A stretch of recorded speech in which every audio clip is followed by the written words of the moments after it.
ginamit muli. Yun pa rin ang ginamit niyang paninira sa akin. Para siya ang pumuti. Nagpolo na nga siya ng puti para pumuti kunwari. Pero yung kanyang hangarin ay napaka dumi. Alam nyo, nung ako po ay nag-obserba ng delikadesa sa buhay ko. Magandang araw po sa inyo mga banateras. Ako po si Banat Girl. Ito po mga banateras, panoorin natin ito at sabay-sabay po tayong mag-react sa comment section. Alright, panoorin na po natin ito mga banateras. Mag-comment po kayo sa comment section at huwag po ninyong kalimutan mag-subscribe, i-like at i-share ang ating video. I am not Filipino for nothing. Mahalin po natin ang Pilipinas. Ito na po. Ombudsman will be fair. Ulitin ko lang po, I am one with the Filipinos. I am one with the Filipinos in this crusade against corruption. Kasama niyo po ako. Labanan po natin ang korupsyon. Ikulong po ang mga kurakot at mga magnanakaw. Ikulong na ang mga buhaya, kasuhan, at ikulong na ang mga buhaya at mga mastermind. Huwag pong ilihis yung issue dito. Tumbukin po yung dapat tumbukin. Napapansin ko parang naiba na po ang narrative. Parang meron ng script, no? Na sinusunod o playbook. As a Filipino, I am urging the ICI, the Ombudsman, and the DPWH to seek the truth. Tumbukin lang po yung katotohanan. Maniwala kayo o sa hindi, pag nagkamali kayo dyan, mas gugulo po ang bayan. Magulo na po ngayon, mas gugulo po ang bayan. Magagalit po ang tao niyan. Magulo talaga ito. Pakiusap ko lang po muli. Tumbukin lang po yung katotohanan. Seek the truth, not the script. If there's any. Ito ay isa po itong diversionary tactic para ilihis ang atensyon ng taong bayan sa tunay na mga issue. Klaro naman eh. Kahapon nga lang, nabanggit ni former Governor Chavit Singson, another diversionary tactic. Ang talamak po ngayon na korupsyon, talamak ang korupsyon ngayon sa kasalukuyang gobyerno. At ang dapat talagang panagutin, ang totoong issue. Ano bang totoong issue ngayon? Diba ang flood control scandal? Mga ghost projects, mga anomalous projects, mga substandard projects. Yun naman po ang issue ngayon eh. Huwag tayong lumihis sa katotohanan.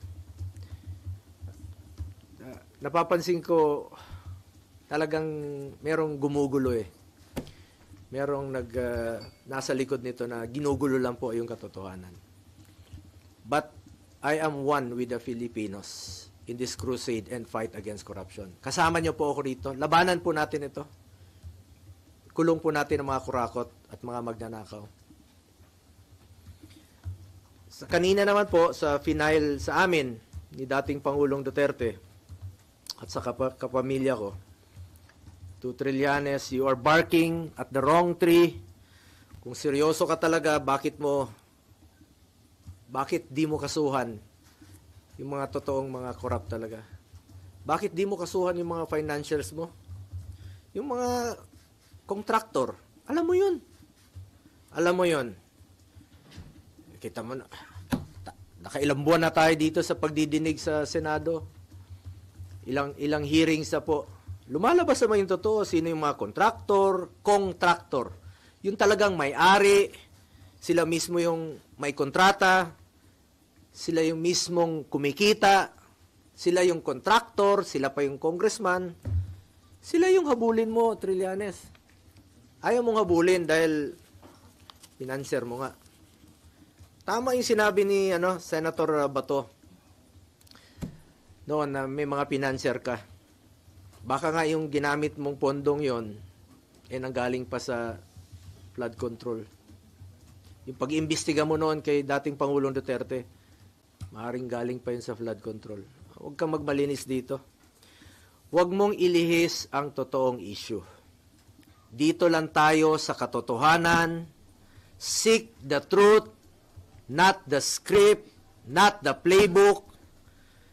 Nasa na yung mga dapat kasuhan sa issue ng flood control? Nasa na? Bakit walang mga pinangalanan na malalaking tao?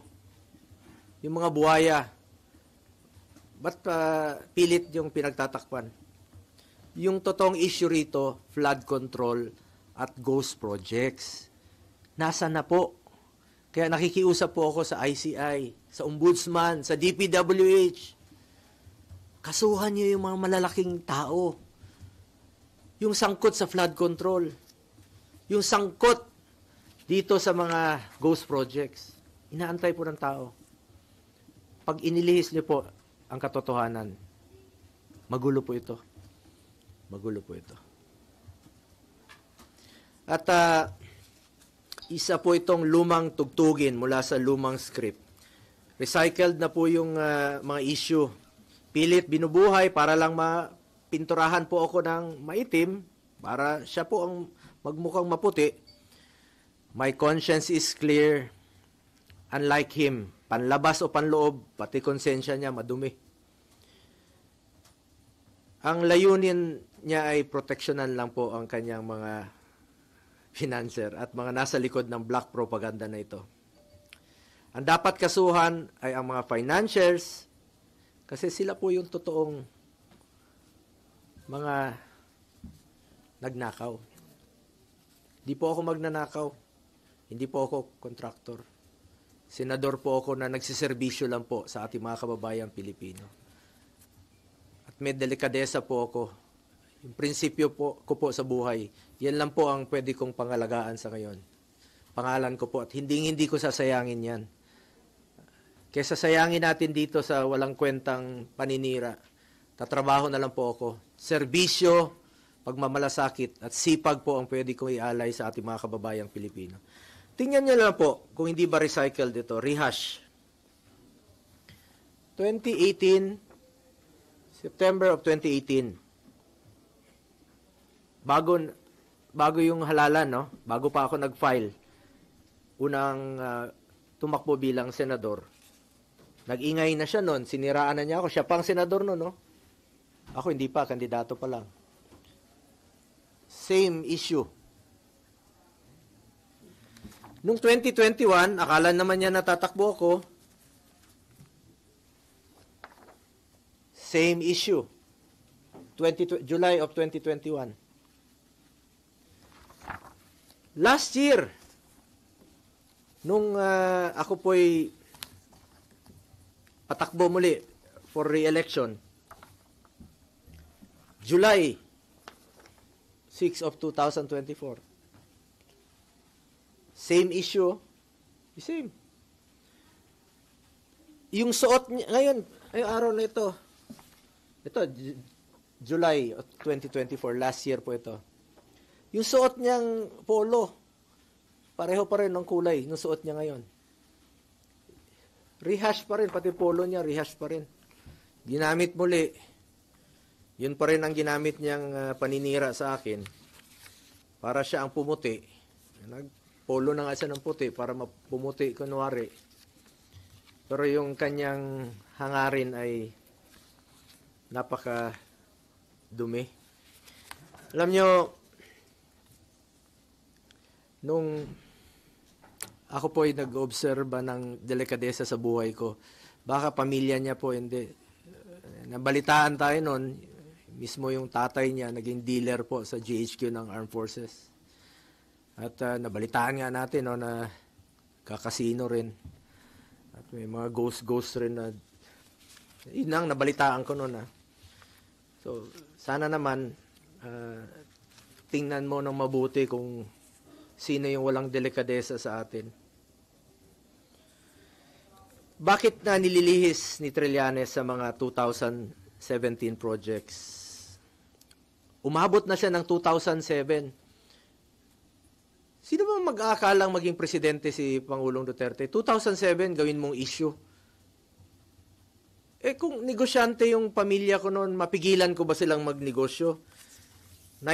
Wala pa ako sa mundong ito. 70s pa lang may negosyo na po ang pamilya ko. Lahat tayo may kamag-anak na negosyante.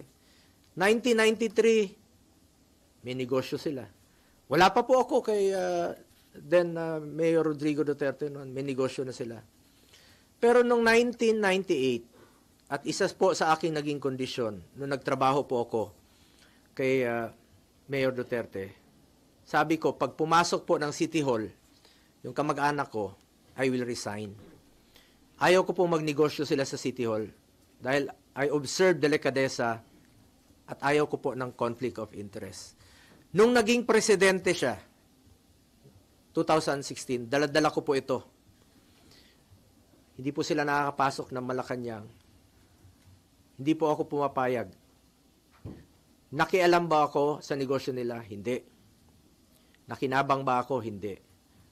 At binigyan ko ba sila ng pabor for government contracts? Hindi po. Because I observed delikadesa at hindi po sila nakakalapit sa akin, hindi ko naman po mapili ang kamag-anak ko. Lahat dinadamay na nga ngayon. Baka sa susunod, lolo ko na idamay nila. Hindi ko po mapili ang kamag-anak ko. Hindi to titigil si Trillanes. Sabi ko nga, taon-taon niyang gagawin yan. Hindi yan titigil hanggat palitan ko siguro ang aking kamag-anak o kunin ng Panginoon ang aking mga kamag-anak. Hindi na titigil yan. At paulit-ulit na magiging issue niyan. Pero importante rito, magkakaroon po ako ng pagkakataon na sagutin po ito. Dahil ako mismo, hindi po ako papayag na magninegosyo po ang aking pamilya sa gobyerno. At hindi po ako magbibigay ng pabor sa kanila. Hindi lang natin mapigilan kung sino sa ating mga kamag-anak ang magninegosyo. As long as wala akong ginawa na bigyan sila ng pabor at hindi po ako nakinabang at hindi ko po ginamit ang aking posisyon para mabigyan po ng pabor ang aking pamilya. Ginamit ko lang po ang aking posisyon sa pagsiservisyo, pagmamalasakit at pagtulong po sa ating mga kababayang Pilipino. Malinis po ang aking konsensya mula noon hanggang ngayon. May delikadesa po ako. Yan po ang pwede kong pangalagaan at ipagmalaki sa inyo ang aking pangalan po. At isang probinsyano lamang po ako. Hindi ko po sasayangin yung tiwalang binigay nyo sa akin. Hindi po ako corrupt. At ako po'y taus-pusong nagsiservisyo lamang sa ating mga kababayang Pilipino. Kaya pakiusap ko lang po, ang issue po dito ay ang corruption sa gobyerno. Ang issue po dito ang flood control. Ang issue po dito anomalous projects. Ang issue po dito ghost projects. Nasaan na po yung dapat panagutin? Inaantay po ng ating mga kababayan. Ayoko na pong aksayahin yung panahon. Sayang yung oras natin dito. Sana makapagtrabaho na tayo. Mas mahalaga sa akin ang trabaho, ang serbisyo at ang kapakanan ng mga Pilipino. Alam naman po ng taong bayan kung sino po yung nagtatrabaho at alam po ng taong bayan kung sino po yung nagsasabi ng totoo. Ako, sipag, more serbisyo at malasakit ang pagtutuunan ko ng pansin. Simula noon hanggang ngayon, yan naman po ang aking ginagawa. At alam po ng Pilipino kung sino yung nagsiservisyo at nagtatrabaho. Nasa Pilipino na po yan kung kanino po kayo maniwala. Nasa sa inyo na po yan. Mga kababayan ko, patuloy nating labanan ang korupsyon sa gobyerno. Please lang, labanan natin ang korupsyon sa gobyerno, labanan natin itong mga kalokohan, ikulong po ang mga korap, ikulong po ang mga magnanakaw. Huwag na pong ilihis ang issue. Kawawa yung Pilipino pag nililihis po ang issue. Umiikot-ikot na po tayo.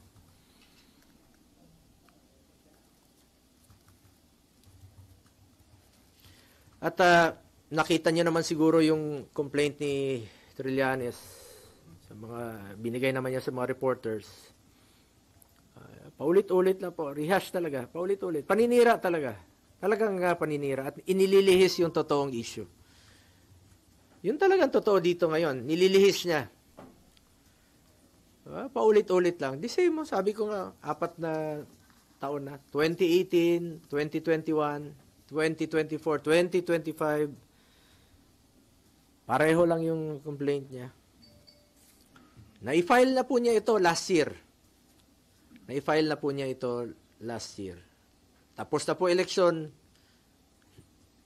Nanalo na nga po ako, naging number 1 pa. Salamat at mas naniwala kayo sa akin kaysa kay Trillanes. At hindi ko po sasayangin yung tiwalang binigay niyo po sa akin. Dahil ako naman po taos-pusong magsiservisyo sa ating mga kababayang Pilipino. Siya yung tamad at alam ng Pilipino sino yung corrupt. Siya yun.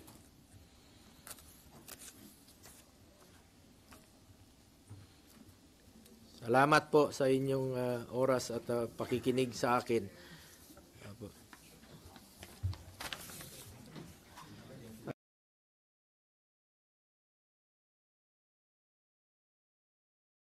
Ako, pakiusap po ito. Hindi po ito pagtuturo o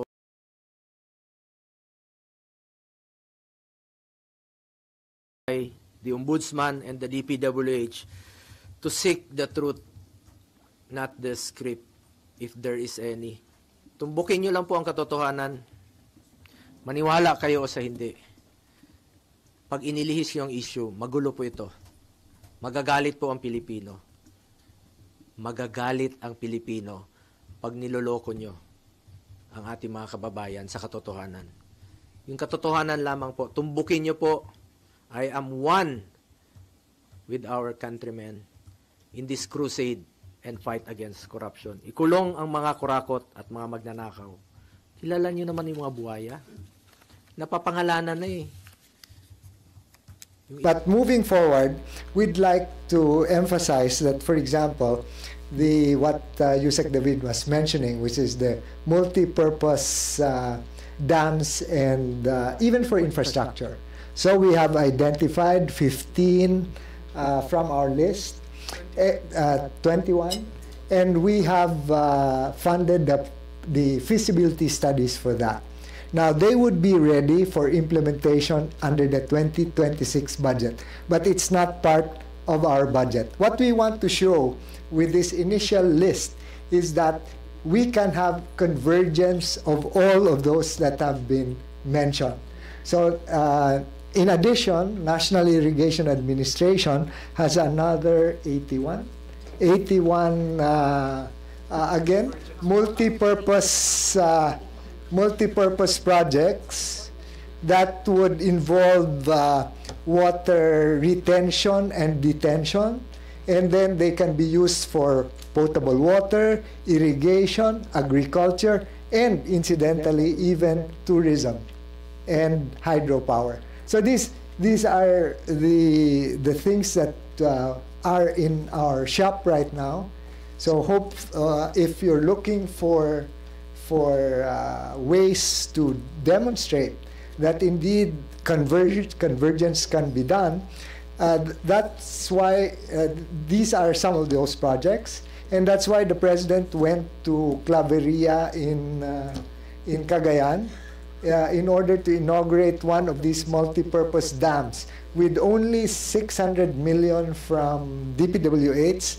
And no, but compared to other projects, Madam Chair, 600 from DPWH, 200 from National Irrigation Administration, they were able to irrigate several thousand hectares for agriculture. Then they had aquaculture, and then now they have irrigation, and then they also have tourism activities. So right now, we're just looking into the hydropower component, which can be privately financed.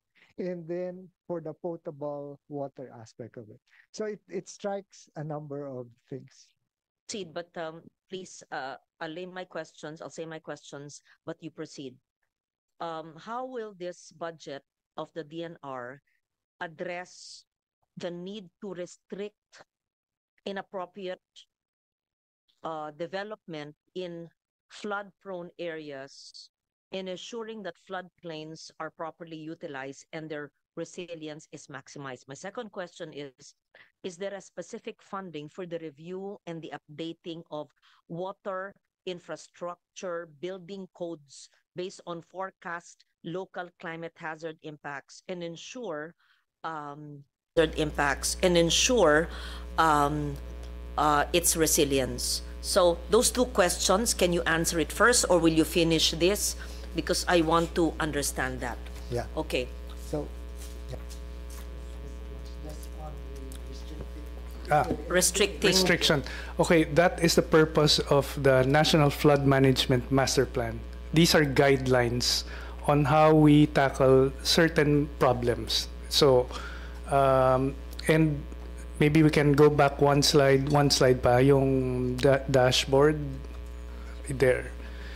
Okay, it's small here, but I can show it to you in another time.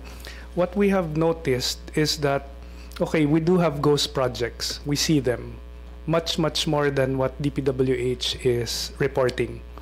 Secondly, these are not the projects that are kumbaga pinakamasama.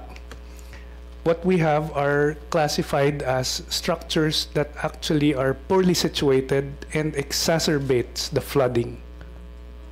So they were constructed but they actually exacerbate the So floods. gumastos na, Nakasama pa. kakasama pa. Yes. Eh bakit gumawa ng flood control? Because it's not part of a master plan and a comprehensive study. I think that's the root cause.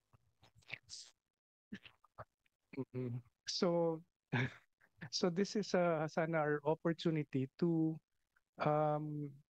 construct new types of flood management structures for 2026. Impoundment coupled with nature-based solutions, watershed protection, clear waterways and not restrict or constrict them. Yan ang mga guidelines ng master plan.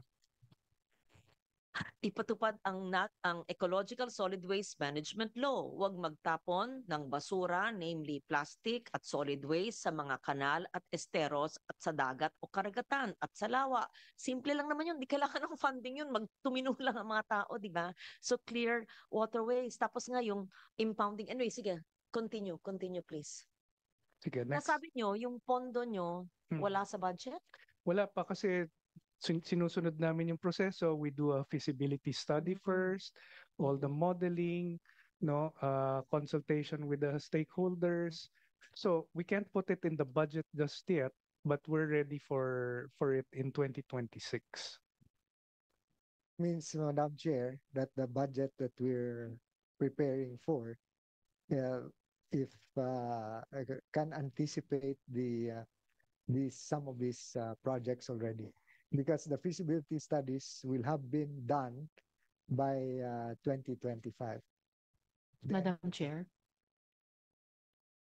Yes. So, kaugnay po niyan, Madam Chair, can the Biodiversity Management Bureau, BMB, provide 2 to 3 specific site-based examples of NBS projects, halimbawa, mangrove restoration for storm surge defense o critical watershed rehabilitation, mga proyekto na handa na for immediate national budget allocation, at nagpapakita ng kakayahan na umurong na tayo, umusad na tayo lampas sa paper plans at papunta na ng project execution, Madam Chair. Madam Chair, I'll request Director Mariglo to refer to this. They're in some. Before you proceed, we welcome the chair of the Finance Committee, our eagle eyes in the budget. Yes, Senator Sherwin Gatchalian. Okay, please proceed. Good afternoon, Madam Chair. Good afternoon, Your Honors. So before I answer the honorable senator's question, as representative of BMB, I just would like to go back to the mention of PBSAP earlier. So when we talk about flood control and the relationship with NBS, we tend to focus on the water.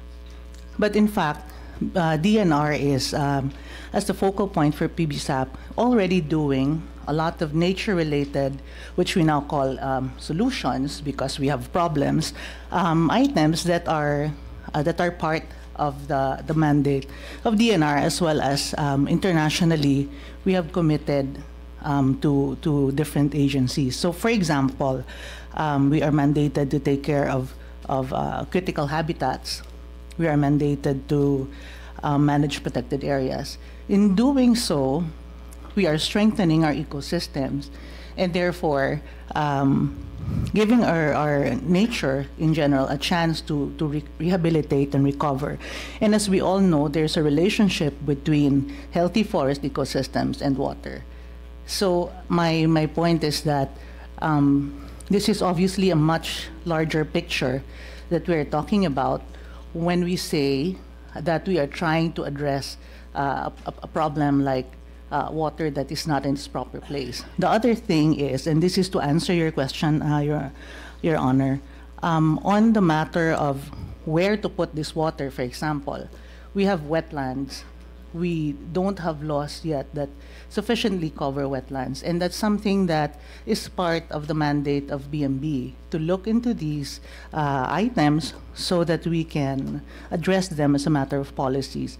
There's a need to increase, for example, Ramsar sites, ASEAN heritage parks, identify caves, peatlands, and things like that are not usually mentioned when we talk about flood control or nature-related problems. So all of these things are under the mandate of DNR to address the issues that